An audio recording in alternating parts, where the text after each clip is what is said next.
नमस्कार, मैं हूं संदीप चौधरी। एबीपी न्यूज की एक खास पेशकश घोषणा पत्र में आपका स्वागत है। और मुस्कुराइए, क्योंकि हम और आप भी लखनऊ से यह कार्यक्रम देख रहे हैं। लेकिन वो तुम जो इतना मुस्कुरा रहे हो, क्या गम है जिसको छिपा रहे हो? यह सवाल भी राजनीति के गलियारों में आजकल आम हो गया है। नेता मुस्कुरा रहे हैं, ताल ठोक रहे हैं, लेकिन अंदर कुछ दर्द भी छिपा रहे हैं, कुछ डर भी महसूस कर रहे हैं, क्योंकि ये इम्तिहान है, चुनावी इम्तिहान। राजनीतिक करियर दांव पर लगा होता है। हार का सामना कोई नहीं करना चाहता है। और मेरे साथ इस वक्त इस सूबे के मुख्यमंत्री रहे, देश में सबसे युवा मुख्यमंत्री रहे और समाजवादी पार्टी के राष्ट्रीय अध्यक्ष अखिलेश यादव हैं। अखिलेश, एक वो पुरानी कहावत है कि दिल्ली की गद्दी का रास्ता लखनऊ से होकर गुजरता है। हम लखनऊ में बैठे हैं। रास्ता कितना पथरीला, कितना नुकीला है, या एक्सप्रेसवे बनता दिख रहा है आपको? मैं सबसे पहले आपका धन्यवाद देता हूं। और जहां से बात शुरू हुई है कि देश का रास्ता, प्रधानमंत्री की कुर्सी का रास्ता यूपी से निकलता है। जिन लोगों को 14 में जिताया था जनता ने, 24 में उनको हटाने का काम जनता करेगी। भारतीय जनता पार्टी का घमंड का घड़ा इस बार जनता 2024 में तोड़ देगी। योगी आदित्यनाथ आए थे अभी, वो कह रहे हैं 80 की 80 जीतने वाला हूं इस बार में सीटें।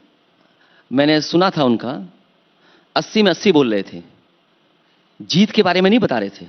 इसका मतलब यह है कि 80 इस बार उत्तर प्रदेश से वो हारने जा रहे हैं। और जनता ने मन बनाया कि 80 हराओ, भाजपा हटाओ। 80 हराओ, भाजपा हटाओ। पर बिछड़े सभी बारी बारी का भी कुछ खेल हो रहा है आपके साथ। जयंत चौधरी चले गए, स्वामी प्रसाद मौर्य, अब पल्लवी पटेल, स्वामी देव मौर्य, उनकी भी नाराजगी की खबरें आ रही हैं। ये लोग आपका साथ क्यों छोड़ जाते हैं? साथ नहीं छोड़ रहे हैं, उनकी जो डिमांड्स उनको मैं पूरा नहीं कर पा रहा हूं। हमारा लक्ष्य है भारतीय जनता पार्टी को हराना। कई दलों का लक्ष्य है अपना दल बनाना। अपने दल बनाने में और भारतीय जनता पार्टी को हराने के बीच में मुझे तय करना है। कांग्रेस पार्टी के साथ गठबंधन है, इंडिया गठबंधन में मैं साथ हूं उनके। पीडीए हमारी स्ट्रेटेजी है। इसलिए बहुत सारे साथी जो समय समय पर जुड़े थे, उनका डिमांड बहुत ज्यादा है, इसलिए मैं उनको एकोमोडेट नहीं कर पा रहा हूं। ये सतरंगी आपने एक गठबंधन बनाया था 2022 में, ओम प्रकाश राजभर का नाम मैं कहना भूल गया था। आप बहुत ही नादान हैं, मासूम हैं, शरीफ हैं, या राजनीतिक घाघ हैं कि जिन्हें राज्यसभा भी भेजते हैं, मंत्री भी बना देते हैं, सब आपका साथ छोड़कर चले जाते हैं? अब वो चवन्नी वाली बात तो मैं नहीं कहूंगा कि उस पर भरोसा था मुझे कि समाजवादियों का साथ देंगे लंबे समय तक, लेकिन भारतीय जनता पार्टी ने उन्हें तोड़ने का काम किया है। आज जो कुछ देने को है वो भारतीय जनता पार्टी के पास है। किसी को सिक्योरिटी मिल रही है, किसी को मंत्री का पद मिल रहा है, किसी को और कुछ मिल रहा है, पैकेज के तहत चल रहे हैं। सवाल वो नहीं है। सवाल ये होना चाहिए कि आज भारतीय जनता पार्टी जनता के मुद्दे से क्यों भाग रही है? जो जनता के मुद्दे उनसे क्यों भाग रही है? चरम सीमा पर महंगाई है, भ्रष्टाचार चरम सीमा पर है, इनकी सरकार में जो अन्याय हो रहा है वो आंकड़े दिखाई दे रहे हैं। कोई कल्पना कर सकता है भारत जैसे देश में, जो एनसीआरबी का आंकड़ा कहता है कि जब से भारतीय जनता पार्टी की सरकार आई है 1 लाख किसानों ने आत्महत्या की है। जो लोग ये कहते थे कि हम आय दोगुनी करेंगे, चौधरी चरण सिंह जी को उन्होंने भारत रत्न दिया, स्वामी नाथन जी को भारत रत्न दिया, क्या ये एमएसपी भी नहीं दे सकते? और एमएसपी कोई बड़ी डिमांड नहीं है, ये सम्मान है किसानों का। क्या ये सम्मान भी सरकार नहीं दे सकती उनको? वो दिन रात मेहनत करते हैं, फसल पैदा करते हैं और देश की अर्थव्यवस्था को बचाते हैं। जो खाने को देता हो, जो पहनने को कपड़ा देता हो, उसको हक और सम्मान नहीं दे सकती सरकार। इससे ज्यादा खराब लोकतंत्र में और कौन सी सरकार होगी? तो इसलिए ये सरकार और भारतीय जनता पार्टी खासकर जनता से भाग रही है, जनता के मुद्दों से भाग रही है। इसलिए भाजपा का नाम भारतीय जनता पार्टी के साथ साथ जनता के मुद्दों से भागती हुई पार्टी का नाम होना चाहिए। इनका नाम होना चाहिए, यही आरोप। हाँ बोलिए ना, बात पूरी कीजिए। भारतीय या मुद्दों से भागती हुई पार्टी। पर यही आरोप क्या आप पर नहीं लगेगा? आपने एक लंबी फेहरिस्त गिनवा दी, महंगाई है, बेरोजगारी है, आप नकल की बात कहना भूल गए। जो नकल हो रही है, पर्चे लीक हो रहे हैं, फरवरी के महीने में 3 पर्चे लीक हुए, लेकिन आप सड़कों पर उतरते नहीं दिखते हैं। वो अखिलेश यादव 2011-2012 वाला जो साइकिल भी चलाते थे, मोटरसाइकिल पर भी दिखते थे, युवाओं में एक ऊर्जा पैदा करते दिखाई दिए। अब बहुत से लोग कहते हैं अखिलेश दरअसल आराम परस्त हो गए हैं, लेजी हो गए। समाजवादी कभी आंदोलन से पीछे नहीं हटी, हम लोग आंदोलन से कभी पीछे नहीं हटे, और आने वाले समय में जो परिणाम आएंगे आप देख लेना। जो फार्मूला बताया था मैंने, भारतीय जनता पार्टी की घबराहट है कि आखिरकार नौजवान क्या फैसला लेने जा रहा है, और मैंने फार्मूला कई बार बोला, मैं फिर बोलता हूं। इनकी सरकार में 60 लाख बच्चे ऐसे हैं जिनके पेपर लीक हुए हैं, अलग अलग परीक्षाओं के जो पेपर लीक हुए, अगर हम टोटल उनका हिसाब किताब लगाएं तो 60 लाख बच्चे हैं। उनके मां बाप को जोड़ दें, 3 सदस्य हो गए, 3 का हम अगर गुणा कर दें तो 60 लाख इंटू 3 1 करोड़ 80 लाख, और 1 करोड़ 80 लाख अगर हम भाग दे दें 80 लोकसभा से तो 2,25,000 वोट हर लोकसभा से कम हो रहा है, जिसका जवाब भारतीय जनता पार्टी के पास नहीं है। यही नौजवान भारतीय जनता पार्टी को हटाने का काम करेंगे। और अग्निवीर कौन स्वीकार करेगा? अग्निवीर एक लद्दाख के नेता भूख हड़ताल पे बैठे हैं, 15 16 17 दिन हो गए। उनकी क्या मांग है? उनकी मांग है कि जमीन बचे हमारी चीन से। एक रिजंगला का एक मेमोरियल था, वो मेमोरियल तोड़ दिया गया। जो लोग भर्ती होते थे भारत की फौज में, वो आज भारत की फौज में नहीं भर्ती हो सकते, या वो स्वीकार नहीं कर रहे अग्निवीर जैसी व्यवस्था। तो क्या ये देश सुरक्षा देगा? जहां नौजवान वर्दी पहनना चाहता था, सम्मान की नौकरी करना चाहता है, ये सरकार उनकी भी नौकरी छीन रही। तो 1 करोड़ 80 लाख, और ये अग्निवीर से सरकार कैसे बचेगी? इसीलिए हर मुद्दे से भारतीय जनता पार्टी भागती नजर आ रही है। ये जनता के मुद्दों का सामना नहीं कर सकती। सड़क पे गड्ढे हैं, सड़कों पे गड्ढों के लिए बजट, कोई कल्पना कर सकता है कि 7 साल में 40,000 करोड़ रुपया खर्च हो गया हो गड्ढा मुक्ति में, और आज भी सड़कों पे गड्ढे हैं। और एक योगी आदित्यनाथ ने तो यहां पर, मैं बीच में आपको टोक रहा हूं, ताल ठोक कर गए हैं कि हमारा रेवेन्यू सरप्लस बजट हो गया है। देखिए, ये रेवेन्यू सरप्लस शब्द अच्छा है, लेकिन मुख्यमंत्री जी उसके बैकग्राउंड में नहीं जानते हैं, क्योंकि अधिकारियों ने बोल दिया, आपने हमने सुन लिया। लोगों को लगता होगा रेवेन्यू सरप्लस कोई बड़ी चीज है। अगर रेवेन्यू सरप्लस है बड़ी चीज, तो ये बगल में कैंसर इंस्टीट्यूट बना हुआ, इसमें इलाज क्यों गरीब का नहीं हो पा रहा? ये जो कैंसर इंस्टीट्यूट बगल में 100 मीटर की दूरी है, और उससे भी करीब अटल बिहारी वाजपेयी जी के नाम पर यूनिवर्सिटी है, जो पिछले 5 साल से नहीं बन पाई। अगर रेवेन्यू सरप्लस है तो गरीब अस्पताल से वापस क्यों आ रहा? गरीब को दवाई क्यों नहीं मिल रही, इलाज क्यों नहीं मिल रहा, स्ट्रेचर क्यों नहीं मिल रहा, व्हील चेयर क्यों नहीं मिल रही? योगी आदित्यनाथ तो कहते हैं कि सारी कंपनियां कतारें लगाकर खड़ी हुई हैं निवेश करने के लिए उत्तर प्रदेश में, पहले कभी ये सूरत हाल था ही नहीं। जिस जगह पर हम लोग बैठे हैं, ये जो प्लान टाउनशिप हमें दिखाई दे रही है, एक मॉडर्न अर्बन प्लानिंग की एक टाउनशिप दिखाई दे रही है, ये किसी ने बनाई है तो नेताजी और समाजवादियों ने बना करके दी है। उसकी वजह से आपको एक ये इन्वेस्टमेंट की जगह मिल रही है। अगर ये सेंट्रम होटल जो बना है, नेताजी ने उस समय अगर प्लान ना किया होता तो क्या ये सेंट्रम होटल बन गया होता यहां पर? या हाउसिंग के जो प्लॉट्स कटे हुए यहां पर आसपास देखिए आप, कितने बड़े पैमाने पर लोग रहने लगे हैं। मेदांता का हॉस्पिटल आ गया, ये चगजरिया जो बगल से आपका इन्वेस्टमेंट का एक हब बना था, जहां पर स्टेडियम है, जहां इंटरनेशनल मैच होते हैं। ये सरकार बताए कि 7 साल में एक वर्ल्ड क्लास स्टेडियम क्यों नहीं बना पाए जिसमें इंटरनेशनल मैच हो जाए?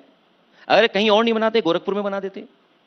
गोरखपुर में ना बनाते तो कम से कम प्रधानमंत्री जी के क्षेत्र में बना देते। प्लासियो मॉल जो बना है वो सरकार का मॉल था। पहला एक एग्जाम्पल दिया समाजवादी सरकार ने कि हां, सरकार भी एक वर्ल्ड क्लास मॉल बना सकती है। हम लोगों ने मॉल बनाया, समाजवादियों ने। इनकी सरकार आई, 2000 करोड़ की चीज को 400 करोड़ में बेच दिया। ये है इनका डेवलपमेंट। और ये जितना आपको इन्वेस्टमेंट दिखाई दे रहा है इस अंसल टाउनशिप में, हाईटेक सिटी में, ये तभी पॉसिबल हुआ है जब समाजवादी सरकार में इतना प्लान सिटी बना है। और केवल ये अर्बन एरिया के लिए नहीं, जहां ये खत्म होता है अंसल, वहीं पर एक 5 लाख लीटर किसान के लिए अमूल का प्रोक्योरमेंट का प्लांट लगा है। उसी के बगल में 5 लाख लीटर प्रतिदिन का प्रोक्योरमेंट मिल्क हो, वो पराग का प्लांट लगा है। 10 लाख लीटर का प्रोक्योरमेंट लगा है। अगर मुख्यमंत्री जी आए थे तो ये बताएं, जो रेवेन्यू सरप्लस की बात कर रहे हैं, उन्होंने अपनी सरकार में इस जगह बैठे हुए 1 किलोमीटर के आसपास कौन सा नया प्रोजेक्ट, कौन सा नया डेवलपमेंट किया उन्होंने? योगी आदित्यनाथ कह रहे हैं 56 लाख लोगों को पक्के मकान बनवा कर दिए, 3.25 करोड़ लोगों के लिए शौचालय उन्होंने बनवा कर दिए, और उससे बड़ी ताल उन्होंने ठोकी कि दंगा मुक्त समाज दिया है मैंने। और जो पीडीए कर रहे हैं, अखिलेश आपका जिक्र करते हुए उन्होंने कहा कि ये कोई पीडीए नहीं है, ये तो परिवार दंगा एसोसिएशन है, परिवार दंगा करवाता है उसका ये संगठन है। सरकार हमेशा गरीबों को घर देती है। पहले इंदिरा आवास मिला करते थे। समाजवादी सरकार थी, इंदिरा आवास के साथ साथ लोहिया आवास देने का काम शुरू हुआ। इनकी सरकार में प्रधानमंत्री आवास देने का काम शुरू हुआ। हमें और आपको केवल वो गांव ढूंढना चाहिए जो इनके सांसदों ने गोद लिया था, और भूल जाइए सांसदों का, जो सबसे प्रधान सांसद हैं उन्होंने जो गांव गोद लिया था उस गांव की स्थिति क्या है? क्या वहां शौचालय में पानी आ रहा है? क्या गरीबों के पर्याप्त घर बन गए? क्या बिजली का बिल उनका फ्री है? क्या जो जन सुविधाएं होती हैं वो मिल रही हैं? अगर जो देश के सबसे प्रधान सांसद हैं उनका गांव गोद लिया गांव अगर नहीं सुधरा है तो उत्तर प्रदेश का गांव कोई सुधरा नहीं होगा। इनकी सरकार में, दिल्ली और लखनऊ की डबल इंजन की सरकार ने गांव के लिए वो विकास नहीं किया जो विकास का ये दावा ठोक। ये बात आप लोगों को क्यों नहीं समझा पा रहे? ये आपकी नाकामी है। और देखिए, मैं सीधी बात करने वाला आदमी हूं, मेरे कार्यक्रम का नाम भी सीधा सवाल है। क्या मीडिया से भी आपको शिकायत है कि मीडिया मोदी सरकार की नाकामियों पर पर्दादारी भी करती है, और विपक्ष अगर मुद्दा उठाए उसे पुरजोर तरीके से दिखाया नहीं जाता? अभी हाल ही में सबसे बड़ा मुद्दा इलेक्टोरल बॉन्ड का आया है। इलेक्टोरल बॉन्ड का क्या सफाई देगी भारतीय जनता पार्टी? क्या यह चंदा है? चंदा तो विपक्ष को मिल सकता है, क्योंकि वो किसी को लाभ नहीं पहुंचा सकते, किसी की मदद नहीं कर सकते, किसी को डरा नहीं सकते, किसी के काम नहीं आ सकते। तो अगर विपक्ष को कुछ इंडस्ट्रियल हाउसेस ने, कॉर्पोरेट हाउसेस ने अगर सहयोग किया है, मदद किया, तो एक बार को चंदा माना जा सकता है। लेकिन जिस तरह की लिस्ट आ रही है, आंकड़े आ रहे हैं, पांच में से तीन टॉप डोनर्स जो थे उनके खिलाफ ईडी सीबीआई की कार्रवाई चल रही थी, 30 में से 14 हैं। आपकी पार्टी समेत 10 दलों ने तो खुलासा कर दिया था, अब तो पूरी डिटेल सामने आ गई है। कांग्रेस गुरेज कर गई थी, तृणमूल कांग्रेस भी गुरेज कर गई थी। यहां बात थोड़ी सी उलझन भरी हो जाती है क्या? ये समाजवादी पार्टी उत्तर प्रदेश की बात कर रहे हैं, और अगर देश के पैमाने, वही तो मैंने कहा कि जो लाभ पहुंचा सकते हैं सरकार में रह करके, वो चंदा नहीं बोला जा सकता है। और जिस तरह बीजेपी को मिला है वो चंदा नहीं है बीजेपी का। बीजेपी किसी की आड़ में छिप नहीं सकती है। ये इलेक्टोरल बॉन्ड नहीं है, ये बीजेपी का बैंड बज गया है। ये इससे छिपना चाहते हैं, इसीलिए ध्यान हटा करके दूसरों पे कार्रवाई कर रहे हैं। क्या कल्पना कर सकते हैं? आप कांग्रेस की बोली बोल रहे हैं कि 5 बजे अपलोड हुआ, इलेक्शन कमीशन की साइट पे अपलोड होना शुरू हुआ पूरा का पूरा ब्यौरा, और 7 बजे अरविंद केजरीवाल के यहां ईडी पहुंच जाती है। मैं उससे पहले जाता हूं। इलेक्टोरल बॉन्ड की जैसी सूचना जारी होती है, या सुप्रीम कोर्ट, माननीय सुप्रीम कोर्ट की तरफ से और इलेक्शन कमीशन की तरफ से सीए लागू कर दिया, जब उसका कोई असर नहीं दिखा उन्हें, 4.5 साल बाद कानून तो बन गया था। उसका ध्यान हटाने के लिए सवाल उससे भी ज्यादा है कि जो आंकड़े निकल कर आ रहे हैं उसे चैनलों पे बहस क्यों नहीं हो रही है? बधाइयों पे तो बहस हो रही है, या और मुद्दों पे तो बहस हो रही है। आप एबीपी न्यूज नहीं देखते हैं लगता है, सीधा सवाल नहीं देखते हैं, यही बहस हो रही है लगातार। मैं चैनल देखना बंद कर दिया हूं, और मुझे उम्मीद है और मुझे भरोसा है एवीपी चैनल न बन जाए। एवीपी का क्या मतलब हुआ? एबीवीपी चैनल अच्छा, एबीवीपी ना बन जाए। हम आपको रखे आगे वाले हैं, हम जनता को आगे रखने वाले हैं। और चैनल हम जनता के मुद्दे, उनके सरोकारों का पीछा नहीं छोड़ते। जो और चैनल हैं जिस तरीके से बहस और मुद्दों पे होती है, उन मुद्दों पे बहस नहीं कर रहे हैं। और जब से क्रेडिबिलिटी चैनलों की खत्म हुई है, मैंने चैनल देखना बंद कर दिया। इसीलिए तो मैं आपके सामने बैठा हूं। अरविंद केजरीवाल जेल गए, जेल जाने का, जेल भेजने का सीजन चल रहा है। मन में कोई डर तो नहीं कि अगला नंबर मेरा आ जाएगा? अगर डर ही होता तो राजनीति क्यों करते हम लोग? और डर ही होता, और डर से ये बात समझ में आ रही है, क्या सरकार और बीजेपी के लोग ब्रह्मांड रिकॉर्ड बनाने जा रहे हैं झूठे मुकदमों का? क्या जो चाहे उसको मुकदमा लगा दिया, झूठे मुकदमे लगा दिए, लोगों पे झूठे मुकदमे लग रहे हैं यहां पर। और उत्तर प्रदेश में एक उदाहरण नहीं, कई उदाहरण मैं दे सकता हूं जहां पर झूठे मुकदमे लगा करके लोगों को फंसाया गया है, और एक नहीं हजारों ऐसे हैं। कस्टोडियल डेथ में नंबर 1 यूपी, इसको डिनाई कैसे कर सकते हैं? महिलाएं और बेटियां सबसे ज्यादा असुरक्षित अगर कहीं है तो यहां पर हैं। जो लोग दावा करते थे कि इन्वेस्टमेंट आया है, इन्होंने डिफेंस एक्सपो किया, 7 साल बाद बताएं कि कहां पर इन्वेस्टमेंट हुआ है और उस इन्वेस्टमेंट के तहत नौकरी और रोजगार मिले, इसके आंकड़े कहां हैं? 2 आयोजन हुए इन्वेस्टमेंट मीट के, जिसमें देश के प्रधानमंत्री जी आए, बाद में ग्राउंड ब्रेकिंग सेरेमनी हुई। वो कारखाने कहां लगे हैं? बताए सरकार के कारखाने लग गए और उन कारखाने लगने से इतनों को नौकरी और रोजगार मिल गया। पर केंद्र सरकार हो, ये डबल इंजन जो सरकार है, यूपी की सरकार कहती है भ्रष्टाचार के खिलाफ हम लड़ाई लड़ रहे हैं, और इसमें आम आदमी के सामने जो आंकड़े आते हैं, जो बातें आती हैं, चाहे राहुल गांधी हो, सोनिया गांधी हो, नेशनल हेराल्ड केस में वो जमानत पर हैं, तेजस्वी यादव को समन दिए जा रहे हैं, ममता बनर्जी उनके भतीजे को, उनके ऊपर कार्रवाई हो रही है, उसमें आपका भी नाम आ जाता है। वो कह रहे हैं ये सबका नंबर लगाने वाले हैं हम, ये भ्रष्टाचारियों का गठबंधन है ये इंडिया। अगर भ्रष्टाचारियों का गठबंधन है तो जिन पे कभी सीबीआई, ईडी, इनकम टैक्स के छापे लगते थे, भारतीय जनता पार्टी में जाते ही उन संस्थाओं का क्या हुआ? महाराष्ट्र उठा लीजिए आप, महाराष्ट्र में कोई नेता ऐसा नहीं है जो भारतीय जनता पार्टी में है उस पर ईडी, सीबीआई, इनकम टैक्स की पहले जांच न चल रही हो। जिस समय से ईडी, सीबीआई, इनकम टैक्स की जांच हुई वो बीजेपी में चले गए, वो जांचें खत्म हो गई, बड़े पदों पर बैठे हुए हैं। इसी तरह बंगाल में उदाहरण है, इसी तरह यूपी में उदाहरण है। और जो लोग भ्रष्टाचार की बात कर रहे हैं, ये तमाम सवाल खड़े हुए हैं। कभी एक्सप्रेस पे जाइए आप, आगरा लखनऊ पे भी चल लीजिए आप, और समाजवादी सरकार में बने हुए डिजाइन जिसका काम पूरा बीजेपी ने किया, पूर्वांचल एक्सप्रेस उस पर चल करके देख लीजिए, आपको डिफरेंस नजर आ जाएगा। और बुंदेलखंड एक्सप्रेस पे जिसका उद्घाटन प्रधानमंत्री ने किया, आज भी काम चल रहा है उस पर। अगर भ्रष्टाचार शामिल नहीं था, अगर क्वालिटी से कंप्रोमाइज नहीं किया था सरकार ने, तो आज भी काम क्यों चल रहा है वहां पर? तो केवल भ्रष्टाचार लेन देन है क्या? मुनाफा ज्यादा कमाने देने लोगों को, वो भ्रष्टाचार नहीं है? लोगों को पद दे करके खुश करें, क्या वो भ्रष्टाचार नहीं है? आप अगर बीजेपी के साथ हैं तो आपको सिक्योरिटी मिल जाएगी, कैटेगरी बदल जाएगी, क्या वो भ्रष्टाचार नहीं है? लाभ देना, जरूरत से ज्यादा लाभ देना, क्या वो भ्रष्टाचार नहीं है? पर जनता के जहन में बीजेपी पर भ्रष्टाचार का आरोप चस्पा नहीं हो पा रहा है, ये बात मानते हैं आप? जनता जान गई है कि इनसे ज्यादा भ्रष्टाचार किसी सरकार ने नहीं किया होगा। इसका जवाब सरकार के पास क्या है कि 40,000 करोड़ रुपया खर्च हो चुका है गड्ढा मुक्ति में। क्या उत्तर प्रदेश के सब गड्ढे बंद हो गए? 1 paper leak, 2 paper leak, 3 paper leak, 4 paper leak, 5 paper leak, 6 paper leak, 7 paper leak, 8, 9 और कई परीक्षाएं कैंसिल। फरवरी महीने में भ्रष्टाचार नहीं है? 3 पर्चे इनके लीक हुए। बीजेपी के कार्यकर्ता, नेता पकड़े गए जो नौकरी के नाम पर पैसा लेते थे। क्या एसटीएफ ने नहीं पकड़ा उनको? और फिर सब जांचें एसटीएफ को ही क्यों? जिस प्रदेश में पेपर लीक हुआ, क्या वहां बीजेपी की सरकार नहीं थी? बैठ करके हजारों लोगों को पेपर नहीं दिया गया, और पेपर देते समय क्या वसूला नहीं गया? क्या यह भ्रष्टाचार नहीं है? 60 लाख बच्चों का आपने भविष्य अंधकार में डाल दिया, यह बीजेपी के लिए भ्रष्टाचार नहीं है? क्या ये नौकरी के बारे में बात कर रहे हैं? क्या कोई कल्पना कर सकता है कि एक नौजवान ब्रजेश पाल ये कहता है और लिख करके जाता है पत्र में कि इन डिग्रियों का क्या होगा? जला रहा अपने हूं मां बाप को लिख करके जाता कि मैं जला करके जा रहा हूं, इन डिग्रियों से क्या फायदा कि मुझे नौकरी नहीं मिल रही। इसी तरह फिरोजाबाद की एक बेटी, जब पेपर कैंसिल हो गया तो उसने आत्मदाह कर लिया, जान दे दी उसने। यह भ्रष्टाचार नहीं है? आरक्षण को लेकर के 69,000 बच्चे यहां बैठे रहे, धरना देते रहे, इतने सालों से सरकार उनका भ्रष्टाचार कर करके आरक्षण खा रही है। मुख्यमंत्री जी सदन में कहते हैं कि जब समाजवादी की सरकार थी 46 में 56 एसडीएम बन जाते थे। मैंने पूछा वो 46 में 56 वाली सूची कहां है? आज तक मुख्यमंत्री जी जारी नहीं कर पाए। वो आरोप आज भी आप पर मढ़ा जाता है। नैरेटिव बिल्डिंग में आप कमजोर पड़ते हैं क्या बीजेपी के मुकाबले? बीजेपी पे खजाना है, खजाना लुटा रहे हैं वो, नैरेटिव कैसे क्रिएट होगा? आप खजाना भर भर कर करके पैकेज दे देंगे। खजाने की बात आई, हम चवन्नी की बात से थोड़ा सा विषयांतर हो गए थे बीच में।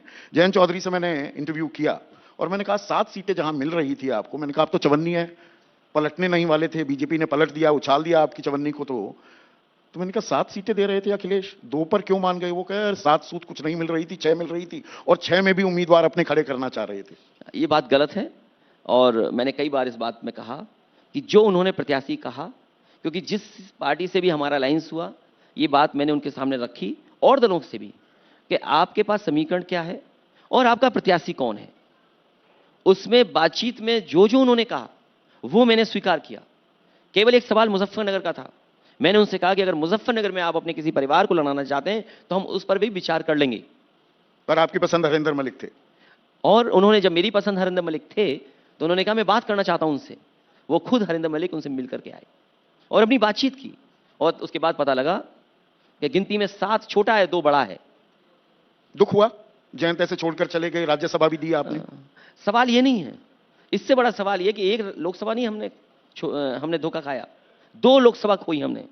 जिस समय उनके विधायक आए थे और राज्यसभा मांग की थी उन्होंने, उस समय उनसे मैंने कहा था कि हमारा साथ देना, उन सभी विधायकों ने कहा था कि हम आपका साथ देंगे, लेकिन वो साथ नहीं दे पाए। चंद्रशेखर को भी आपने नगीना से उम्मीदवार नहीं बनाया?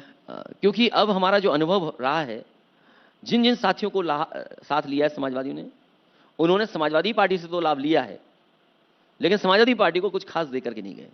इसलिए बहुत सावधान है हर चीज से, हर स्वामी फैसले प्रसाद से। मौर्य को महासचिव बनाया, आखिरकार बाहर का रास्ता दिखाना पड़ा। नहीं, मैंने रास्ता नहीं दिखाया। कुछ लोग अपने आप चले जाते हैं, हम रोकते नहीं उन्हें। पल्लवी पटेल भी अब बाहर चली गई। नहीं, अगर आप कोई जीतने वाला प्रत्याशी है, उस पर विचार किया जा सकता है। एक सीट पर आप 3 सीटें मांग रहे हैं और कुछ भी मांग रहे हैं, ये डिमांड मैं नहीं पूरी कर सकता हूं। क्या मैं राज्यसभा की डिमांड पूरी कर सकता हूं? क्या मैं एमएलसी की डिमांड पूरी कर सकता हूं? या खेल कुछ और है जिस पर ज्यादा चर्चा नहीं हुई है कि ये सब लोग एक और पीडीए बनाने चले थे कांग्रेस के साथ मिलकर और अखिलेश को अकेला छोड़ने वाले थे, और आपने खेल दिया चरखा दांव। मैंने तो सुना आप हॉकी के खिलाड़ी थे, ये कुश्ती के गुर नेताजी से सीख लिए? मैंने कोई दाव नहीं रखा, मैं केवल सीधा चल रहा हूं। प्रदेश और देश के लोग चाहते थे कि समाजवादी और कांग्रेस का अलायंस हो जाए। जिस समय शुरुआती दौर में बात हुई थी नीतीश कुमार जी से, उस समय भी यही बात थी कि समाजवादी पार्टी क्योंकि मुख्य विपक्ष की भूमिका में है, तो उसके नेतृत्व में इंडिया गठबंधन बने, और वही रास्ता मैंने अपनाया, उसी रास्ते पे मैं चल रहा हूं। नीतीश कुमार का आपने जिक्र किया, नीतीश कुमार का जाना इंडिया के लिए एक बड़ी क्षति, ये नाक की खामखा की लड़ाई कि जी ममता बनर्जी इनके नाम पर तैयार नहीं है। सोनिया गांधी ने जब सहमति जता दी थी नीतीश कुमार के नाम पर, राहुल गांधी का ये कहना क्या राजनीतिक भूल थी विपक्षी महागठबंधन की ओर से? बातें बहुत सारी हो सकती हैं, लेकिन समाजवादी लोग तो उन्हें प्रधानमंत्री देखना चाहते थे, नीतीश कुमार को। अब लेकिन वो एज ए सीएम ही रिटायर हो जाएंगे। सोचो बीजेपी की कितनी बड़ी चाल, जिसे प्रधानमंत्री बनना था उसे सीएम होकर के रिटायर कर देंगे। तो इसमें कांग्रेस की एक कमजोरी रही? ये कमजोरी किसी की नहीं है, परिस्थितियों के हिसाब से जो फैसले हुए, उसमें जो कंफ्यूजन हुआ या जो भी निर्णय लिया गया, वही मुझे दिखता है। लेकिन मूल बात यही है कि जिन्हें प्रधानमंत्री बनना था, और बीजेपी की साजिश देखिए, उन्हें ऐसे मुख्यमंत्री रिटायर कर देंगे। मायावती के लिए रास्ते आपके अभी खुले हैं, दरवाजे खुले हैं? अब चुनाव की तारीख आ गई है, अब क्या बहस करें गठबंधन पे? होली का त्यौहार ना होता तो नॉमिनेशंस हो गए होते, अब तो नॉमिनेशंस हो रहे हैं, तो अब बहुत देर हो चुकी है। ये आपसी जो विचारधाराओं के मतभेद को तो छोड़िए, जो ईगो क्लैशेस हैं उसकी वजह से इंडिया मुकम्मल गठबंधन नहीं बन पाया, या जो आप कह रहे थे ईडी, सीबीआई, आईटी, इनको जो छोड़ रखा है उसका दबाव काम आता दिख रहा है? इंडिया गठबंधन बन चुका है, दिख रहा है, और हमें उम्मीद है कि भारतीय जनता पार्टी इस बार हारेगी। और जैसा मैंने पहले कहा, भारतीय जनता पार्टी का घमंड का घड़ा इस बार जनता फोड़ देगी। आप पीडीए का फॉर्मूला लेकर चले हैं, इसमें मैं एक क्लैरिफिकेशन चाहूंगा। पी फॉर पिछड़ा, डी फॉर दलित तो है, ए फॉर क्या है? ये आधी आबादी भी हो जाता है, अगड़ा भी हो जाता है, अल्पसंख्यक भी? नहीं, इस पिछड़ा, दलित, अगड़े भी हो जाते हैं, आधी आबादी भी है, अल्पसंख्यक भी हैं, आदिवासी भी हैं, और पीड़ित दुखी अगड़े भी हैं। इसमें कम से कम कोशिश की है समाजवादी लोगों ने कि एक पीडीए के अम्ब्रेला के तहत सबको जोड़ा जाए। सबका साथ सबका विकास क्या है? कम से कम वो कह रहे हैं, नारा दे रहे हैं, लेकिन वो नारे का असर नहीं है। जो काम करना चाहिए नारे के तहत वो नहीं हो रहा। सबका साथ तो है, लेकिन गैर बराबरी नहीं खत्म होती सबके साथ में। ये पीडीए जो है वो गैर बराबरी खत्म करने का नारा है, जो सामाजिक न्याय है उसका नारा है पीडीए। अपने वोट बैंक का दायरा भी बढ़ाने की एक कोशिश है क्या आपकी तरफ से, जो तेजस्वी भी कर रहे हैं बिहार में, MY फैक्टर, कि भाई मुस्लिम यादव एक वोट बैंक, एक समीकरण, वो आपके लिए भी काम करता है, वो तेजस्वी के लिए भी काम करता है, वो माई बाप पर चले गए, और बाप भी वही आपका पीडीए ही है, बहुजन, आदिवासी और पुअर जो हैं उन लोगों की वो बात कर रहे हैं। आप भी यही कोशिश कर रहे हैं, या is it too little too late? नहीं, ये कोशिश समाजवादियों की हमेशा रही। जो समाजवादियों ने नारे कभी 80s में 90s में दिए, वही नारे हैं आज, लेकिन वही नाम बदल गया। अगर कभी संसोपा ने बांधी घाट वो वाला नारा था, तो आज पीडीए वाला नारा है। तो कोशिश यही है कि इस अम्ब्रेला के अंदर सब लोगों को शामिल किया जाए, अपना ग्रुप बड़ा किया जाए, लोगों को जोड़ा जाए, तभी बीजेपी का मुकाबला हो सकता है। और सबसे ज्यादा भेदभाव और अन्याय इन्हीं के साथ हो रहा है। आप जाति गणना नहीं कराना चाहते हैं, जो आबादी के हिसाब से हक सम्मान मिलना चाहिए वो नहीं मिल पा रहा है। यहां 69,000 के बच्चे आंदोलन करते रहे, बैठे रहे, उन्हें आरक्षण में नहीं दिया जा रहा, उनको नौकरी नहीं दी जा रही है। जो नई व्यवस्था आरक्षण की है उससे पिछड़े दलितों का सबसे ज्यादा हक छीना जा रहा है। ये मूल भावना के साथ खिलवाड़ है, उसके लिए नारा पीडीए है। आज मदरसों को कैंसिल कर दिया गया, एक्ट जो बना था उस नियम और एक्ट को खत्म कर दिया गया, तो ये उनको हक दिलाने का नारा है। आदिवासियों के साथ भेदभाव हो रहा, उनके लिए नारा है। आधी आबादी जिसको सुरक्षा की जरूरत है। क्या इनकी सरकार में आंकड़े नहीं बताते कि सबसे ज्यादा असुरक्षित महिलाएं हैं? और जो कुछ व्यवस्थाएं बनाई थी, चाहे वो डायल 100 बनाया था या 1090 बनाया था, वो सब व्यवस्था खत्म कर दी। इसलिए पीडीए एक बड़ा नारा है जिसके तहत हम सब लोगों को जोड़ने का आपने आधी काम कर रहे आबादी हैं। पर जोर दिया, यही आपकी सबसे कमजोर कड़ी भी है क्या? क्या आप ये बात ईमानदारी से मानेंगे कि समाजवादी पार्टी का आकर्षण महिलाओं में बहुत कम है और नरेंद्र मोदी और बीजेपी वहां कहीं आगे आपसे निकल गई है? लेकिन सबसे बड़ी बात है कि सबसे ज्यादा असुरक्षित महिलाएं अगर कहीं हैं तो भारतीय जनता पार्टी की सरकार में वो आंकड़े बताते हैं। ये मैं अकेला नहीं कह रहा हूं। और कोई दिन नहीं जाता उत्तर प्रदेश में जब किसी बेटी के साथ, किसी महिला के साथ अन्याय ना हो रहा हो। और जो व्यवस्थाएं बनाई थी सुरक्षा को लेकर के, वो सब समाप्त कर दी इन्होंने। आपने 17 सीटें कांग्रेस को दी हैं, वो कांग्रेस जो 2022 के चुनाव में 2.36% वोट बैंक पर सिमट गई थी। कांग्रेस कमजोर कड़ी है या मन में कहीं डर था कि अल्पसंख्यक की भी बात कर लें, अगले एक की बात कर लें, मुसलमानों में सेंधमारी ना कर जाए या उनका रुझान कांग्रेस की तरफ तो नहीं जा रहा, तो कांग्रेस के साथ गठबंधन मजबूरी हो गया अखिलेश यादव के लिए? कांग्रेस पार्टी क्योंकि नेशनल लेवल पर पार्टी है और बहुत सारे मतदाता इस बात पर विचार करते हैं कि नेशनल पार्टी कौन है, इसलिए नेशनल मुद्दों को लेकर के, और कई बार रीजनल पार्टी के पास मुद्दे अच्छे हों, काम अच्छा हो, लेकिन उसके बावजूद भी नेशनल इमेज नहीं बना पाती है। हालांकि समाजवादी पार्टी ने जो जो फैसले लिए हैं वो एग्जाम्पलरी काम रहे देश के लिए भी, और हमारी कोशिश रही कि वोटों में बिखराव न हो, इसलिए एक गठबंधन बड़ा बनना चाहिए और उस बड़े गठबंधन में इसलिए समाजवादी पार्टी साथ आई है। अमेठी से राहुल गांधी को चुनाव लड़ना चाहिए, उससे और ट्रैक्शन बनेगा? मैं कांग्रेस पार्टी क्या फैसला लेगी उसके बारे में मैं चर्चा नहीं कर सकता। आपकी निजी राय तो होगी। जो भी कांग्रेस पार्टी फैसला लेगी, हमारा पूरा कैडर और पूरा संगठन उसकी मदद करेगा। एक ऊर्जा, एक उत्साह बनता है ना? मैं ये फैसला नहीं ले सकता हूं कि कांग्रेस किसको लड़ाएगी, लेकिन मैं ये भरोसा दिला सकता हूं कि कांग्रेस पार्टी जहां भी जिस प्रत्याशी को उतारेगी, जितनी भी गठबंधन की सीटें हैं, उन सीटों पर समाजवादी पार्टी का समर्थक उनका साथ खड़ा दिखाई देगा। अखिलेश यादव लोकसभा चुनाव लड़ेंगे? पिछली बार लोकसभा लड़ा, फिर छोड़ दिया क्योंकि आपने विधानसभा लड़ा और नेता प्रतिपक्ष बनना आपने बेहतर समझा। ये चुनाव आते ही इसलिए कि लड़ना चाहिए और कोई चुनाव छोड़ना नहीं चाहिए। तो लड़ेंगे अखिलेश सब यादव? चुनाव लड़ने चाहिए। लोकसभा चुनाव लड़ेंगे? ये बहुत जल्दी फैसला हो जाएगा। आजम खान से आप जाकर मिले, 1.5-2 घंटे आपकी मुलाकात हुई, एआईएमआईएम वाले आरोप लगा रहे हैं या इशारा कर रहे हैं कि नहीं जी वो रामपुर के लिए अपना नाम पक्का करने के लिए और उनका समर्थन मांगने के लिए अखिलेश यादव वहां गए। देखिए, आदरणीय आजम खान साहब के साथ पूरी पार्टी है, हम सब समाजवादी लोग उनके परिवार के साथ हैं। अगर किसी लोकसभा सीट को लेकर के चर्चा उनसे हुई है तो दूसरे लोगों को क्या तकलीफ है? आदरणीय आजम खान साहब वहां से कई बार रहे हैं लोकसभा के सांसद, उन्होंने जिताया है, कई बार विधायक रहे हैं, उनका क्षेत्र है, तो क्या लोकतंत्र में हम उनकी राय नहीं लेंगे? तो चुनाव लड़ेंगे? नहीं, जो वो राय देंगे उस पर पार्टी विचार करेगी। क्या राय दी? जो राय दी वो हमारे उनके बीच की है।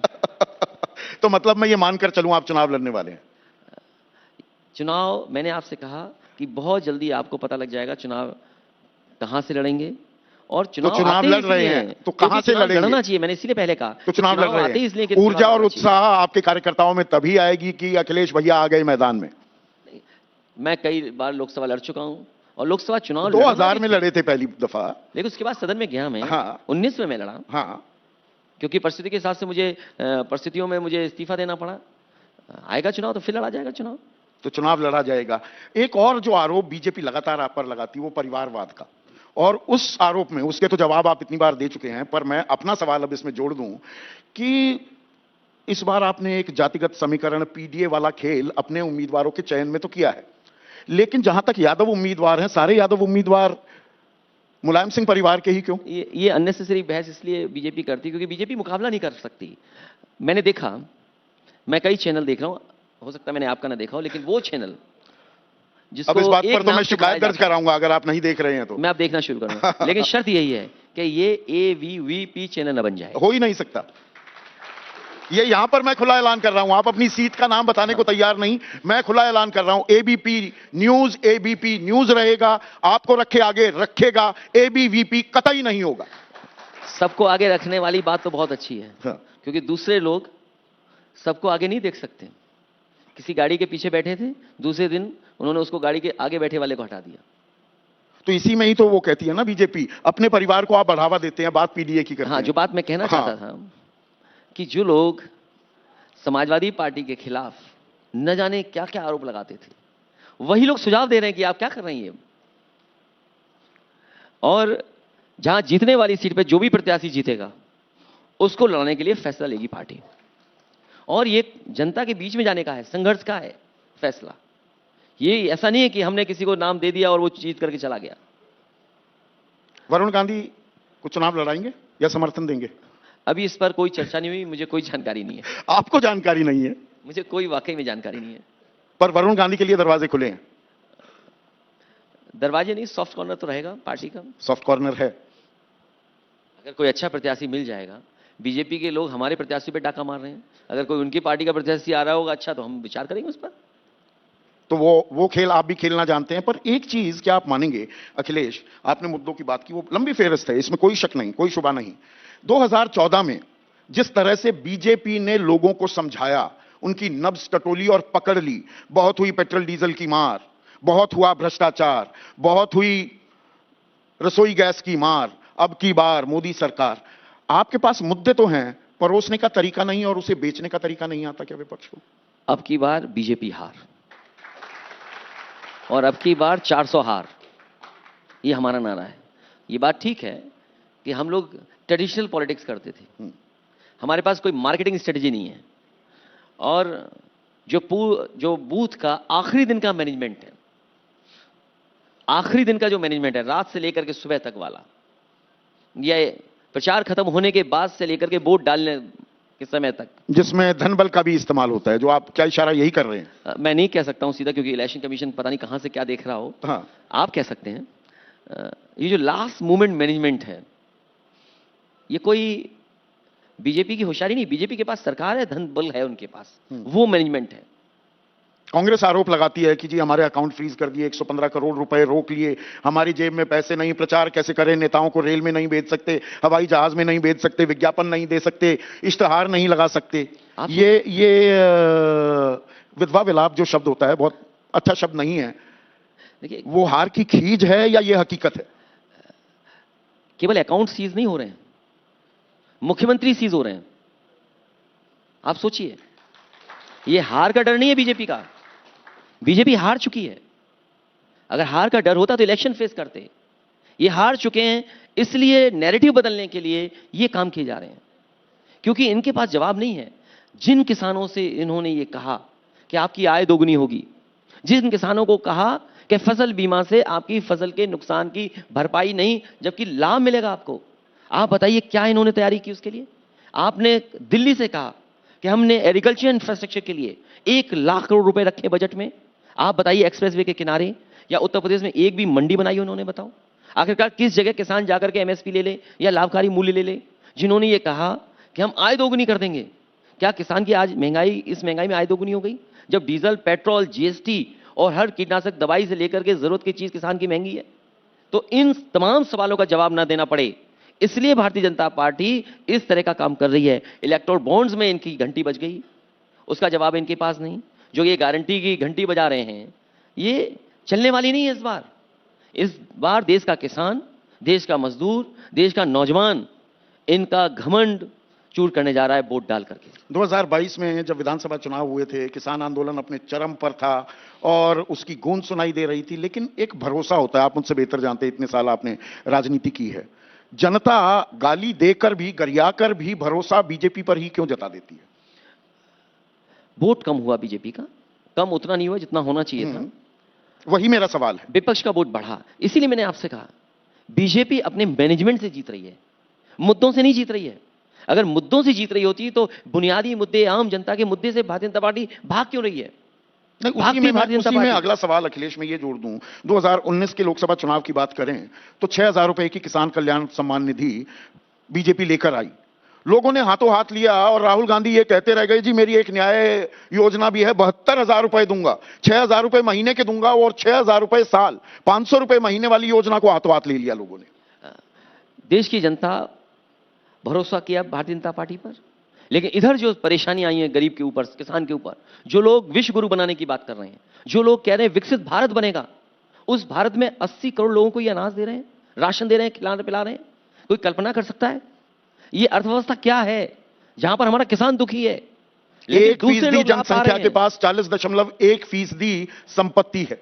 ये सच्चाई है, जो आंकड़े दिख रहे हैं, ये जिम्मेदारी समाजवादियों की या और विपक्ष के लोगों की है कि जनता के बीच में इस बार इन सवालों को लेकर के जाएं, और जनता दुखी बैठी है। कॉमन मिनिमम प्रोग्राम क्यों नहीं आ रहा? अब तो चुनाव आ गए, घोषणा हो गई, अधिसूचना जारी हो गई।